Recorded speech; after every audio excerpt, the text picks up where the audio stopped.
We've all been there. You got so much bulk, and you don't know what to do with it.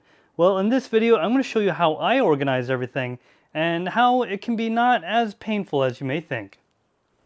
Now, before we go any further, I just want to say this is not a definitive thing. In fact, there's a part 1 to this where I talk about how to organize your commons and your uncommons, all your real bulk. This is more for the more rare cards, more than 50 cents to, a couple of $100 a piece, right?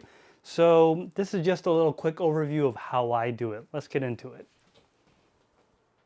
So the first thing I actually do is step 1, go through everything, remove them from the binders or whatever else you may have them in, and organize them by however you like. So for example, I'm organizing by rarity and type.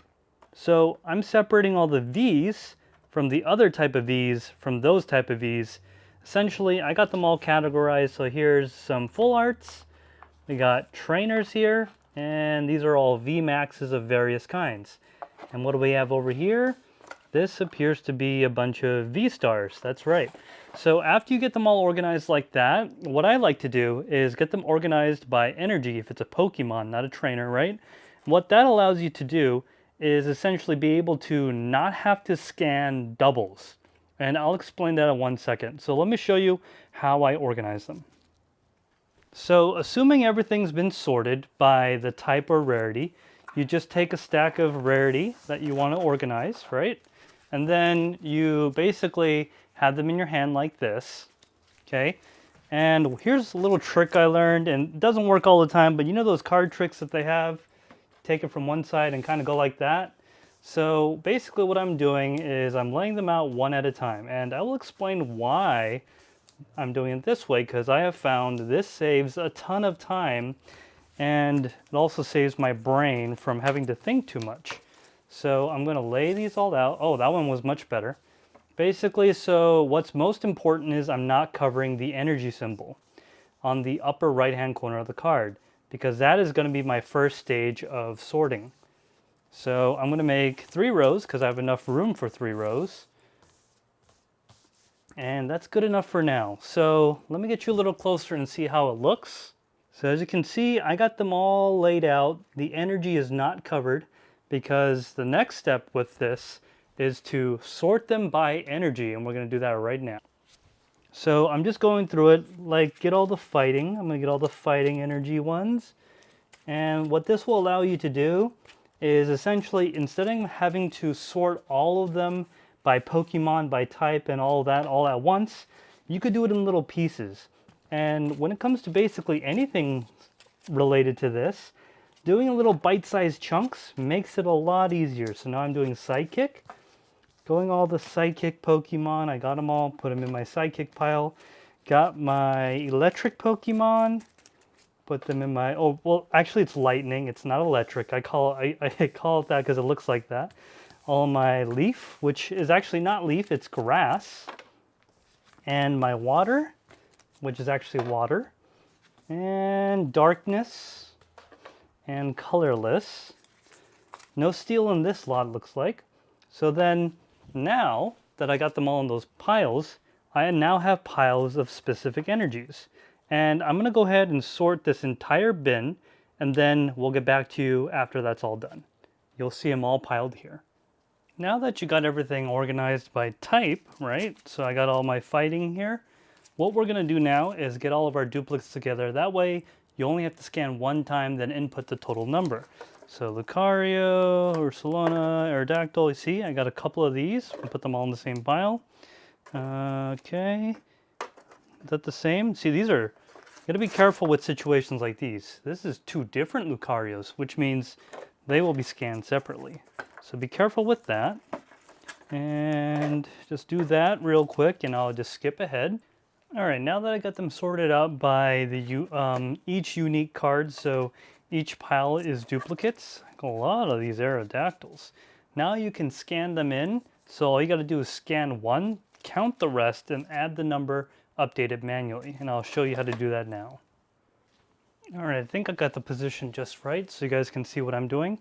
So now remember, when you have cards of any kind, basically, you need to be able to take the sleeve out to scan them, otherwise they'll not scan correctly, okay? So you gotta take the sleeve out and they gotta be raw. Now, sometimes they get curved like this, and the little rule of thumb, if you're in a very humid environment, the cardboard will expand, but the foil will not, so it will curve this way.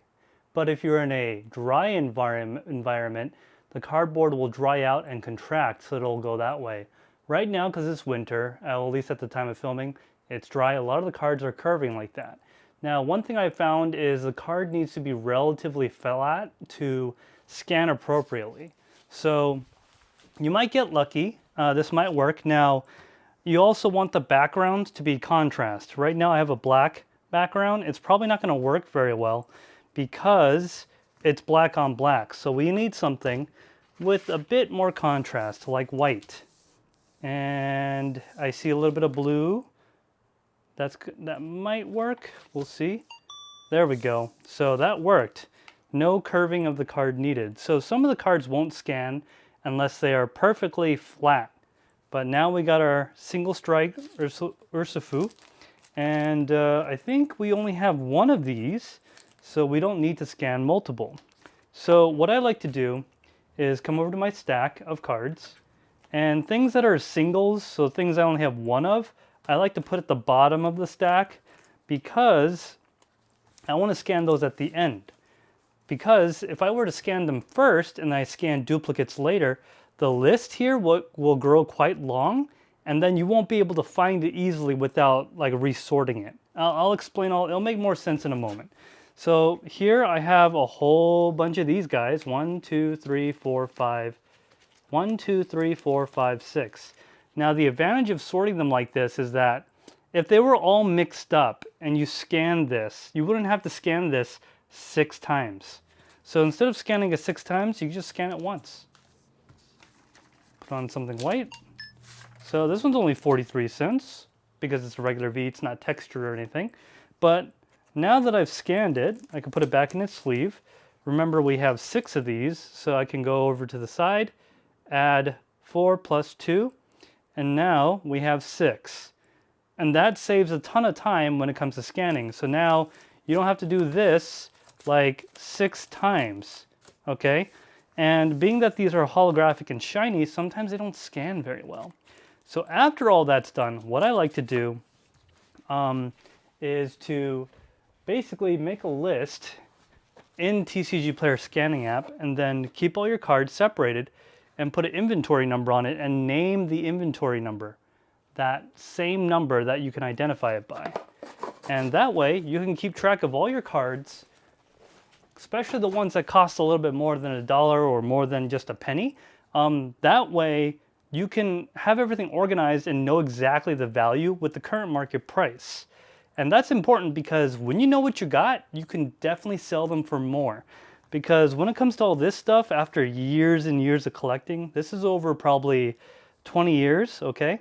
Not 20 years, sorry, over the last 5 years. All the other older stuff, I don't release, that stuff is special. So over the last 5 years, you get a lot of cards. So we got over 1,000 cards here, and most of them are not cheap cards. Most of them are, 50 cents or more. So this way you can get a good inventory, and when you know what you got and you do all that work, you can get more for your bulk because you know what you have and you know which cards would sell. What I like to do in this situation, after I scan everything in, which there's quite a bit here, so it's going to take some time, but after I scan all of these guys in right here, right, what I'm going to do is find the highest value cards or the ones that gone up the most, sell those first because the chances of those coming down by ratio is significantly more. For example, something like this is probably worth a little bit more. I would check the history on the card. Let's say it doubled in last year, then it's a good time to sell. But if it's, stagnant and it's only a couple of cents, it's better just to hold on to them and put them into storage long term or whatever storage system you guys use, and then hold on to them for future appreciation. Well guys, if you have any questions, let me know down in the comments below. If you're interested in any of this equipment I'm using or this organizer tray, it'll be linked in the description. If you have any questions on how I do this, how to do hollow cards, that little paper trick I did when I was folding it. It has to do with shadows and glare. Let me know down in the comments below. All right, guys, thanks, and we'll see you in the next one.